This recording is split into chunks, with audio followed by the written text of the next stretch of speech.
Cette nouvelle astuce Access montre comment ouvrir un formulaire sur un enregistrement précisément désigné depuis un autre formulaire. Dans l'exemple illustré à l'écran, nous consultons les informations sommaires des commerciaux d'une entreprise. Ils sont énumérés dans un formulaire tabulaire. L'utilisateur doit pouvoir cliquer sur la ligne de l'un d'entre eux, comme ici, pour le sélectionner explicitement. Dès lors, au clic sur le bouton détail situé dans la partie supérieure, un autre formulaire doit surgir, et la mission de ce dernier est d'afficher précisément le commercial désigné avec toutes ces informations attachées cette fois. Pour la mise en place de ces travaux, nous proposons bien sûr de récupérer une base de données existante confectionnée au fil des précédentes astuces, et cette base est offerte au téléchargement comme toujours depuis le site bombache.fr. Dès lors que vous l'aurez ouverte, je vous propose dans le volet de navigation de double-cliquer sur le formulaire FTab pour l'exécuter. Nous l'affichons ainsi en mode exécution. C'est lui qui liste tous les commerciaux dans une vue tabulaire. L'utilisateur, et nous l'avons dit, doit pouvoir cliquer sur l'une des lignes pour désigner l'un de ces commerciaux. Dès lors, un clic sur un bouton doit ouvrir le formulaire FCOM pour l'isoler et le détailler. Le bouton détail n'existe pas encore, nous devons le créer et le placer à gauche du bouton fermé. Je vous propose désormais de fermer ce formulaire FTab et toujours dans le volet de navigation, de double-cliquer cette fois sur le formulaire FCOM. Comme vous pouvez le voir dans sa version classique, ce formulaire affiche chaque commercial indépendamment avec toutes ces informations. Pour les consulter tous, il faut les faire défiler avec les boutons de la barre de navigation personnalisée que nous avons construite à l'occasion de la précédente astuce. L'enjeu est donc de pouvoir déboucher sur ce formulaire, certes, mais en isolant les informations du commercial sélectionné depuis l'autre formulaire FTab. L'astuce consiste à exploiter l'assistant Access lors de la création d'un bouton. Celui-ci va nous permettre de définir le formulaire à atteindre, mais il va surtout nous permettre de spécifier l'emplacement précis à rejoindre par correspondance entre les clés primaires. C'est ce que l'on appelle une clause where. Je vous invite maintenant à fermer ce formulaire FCOM, puis dans le volet de navigation, à cliquer droit sur le formulaire FTab et dans le menu contextuel, à choisir le mode création. Ensuite, dans le ruban contextuel Création, nous allons cliquer sur le contrôle du bouton pour l'activer et nous allons tracer un rectangle dans la partie grisée afin de pouvoir le matérialiser. Et tout de suite, comme vous pouvez le voir, l'assistant se déclenche. Dans cet assistant, nous allons choisir la catégorie Opération sur formulaire. Et dans la liste de droite, celle des actions, nous allons choisir l'action, cela va de soi, ouvrir un formulaire. Dès lors, nous pouvons cliquer sur le bouton suivant en bas de la boîte de dialogue. Et dans cette nouvelle étape, nous allons désigner le formulaire à atteindre, FCOM, en le cliquant, le sélectionnant si ce n'est déjà fait. Nous pouvons donc cliquer sur le bouton suivant pour continuer notre progression dans la construction du bouton. Et dans cette étape, nous allons cocher la première case. Elle est fondamentale.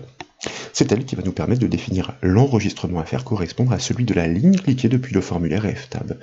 Si nous avions coché la seconde case, nous aurions affiché le formulaire FCOM dans sa version classique, celle qui énumère tous les enregistrements indépendamment, soit tous les commerciaux un à un. Nous pouvons donc cliquer de nouveau sur le bouton suivant, et là, c'est l'étape cruciale. Dans la liste de gauche, nous devons bien sélectionner le champ de la clé primaire comme ID, et nous devons faire de même dans la liste de droite, en désignant le champ de la clé primaire comme ID. Puis nous allons cliquer sur le bouton de liaison à la double flèche située entre ces deux listes. C'est ainsi que nous exprimons la correspondance. Nous effectuons le lien entre le champ comme ID de l'enregistrement sélectionné sur le formulaire FTab pour rejoindre exactement le même enregistrement isolé sur le formulaire FCOM. Nous pouvons cliquer de nouveau sur le bouton suivant et puis nous allons cocher la case texte de manière à pouvoir garder un bouton qui soit suffisamment explicite et sur lequel nous allons ajouter l'intitulé détail, comme nous l'avions constaté en préambule de cette formation. Nous pouvons continuer de progresser en cliquant sur le bouton suivant et dans la zone de saisie et sans accent, je vous propose de nommer ce bouton détail soit de taille. Nous pouvons donc cliquer sur le bouton terminer pour finaliser la création de ce bouton. Il est prêt vraisemblablement et fonctionnel, mais à ce stade, il ne s'intègre pas du tout dans la présentation du formulaire tel que nous l'avons conçu. Nous allons devoir opérer quelques réglages de mise en forme. Tout d'abord, je vous propose de cliquer sur le bouton fermer de manière à le sélectionner. Et en haut de la fenêtre Access, nous allons activer le ruban Format, et puis dans la section police de ce ruban, nous allons cliquer sur le bouton du pinceau, celui qui permet de reproduire la mise en forme. À ce stade, nous venons de prélever les attributs du bouton fermé. Dès lors, il ne nous reste plus qu'à cliquer sur le bouton Détail. Le bouton Détail récolte bien les attributs de format prédéfinis, mais il n'en est rien concernant ses dimensions.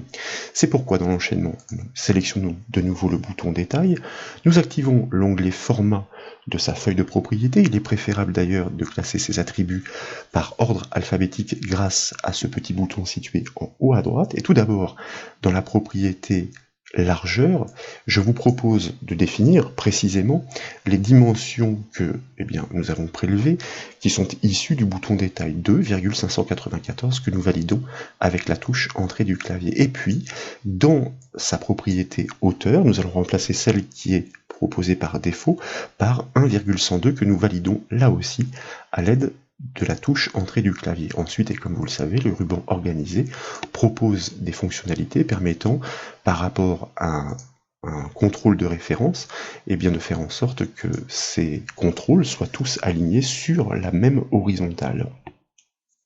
Je vous propose dès lors d'enregistrer les modifications avec le raccourci clavier CTRL-S, et puis d'exécuter ce formulaire, pourquoi pas avec la touche F5 du clavier, et là, de cliquer sur l'une des lignes pour désigner l'un des commerciaux, comme par exemple Monsieur Canard, et dès lors, en cliquant sur le bouton détail fraîchement créé, comme vous pouvez le voir, le formulaire FCOM s'affiche aussitôt, et il effectue bien la liaison, puisqu'il livre le détail de l'enregistrement cliqué depuis le formulaire FTAB. Voilà donc pour cette nouvelle astuce Access, j'espère qu'elle vous a plu. Si c'est le cas, comme toujours, je compte sur vous pour mettre un petit j'aime à la vidéo, et comme vous le savez, vous pouvez retrouver toutes les formations et astuces sur le site bombache.fr. Je vous remercie.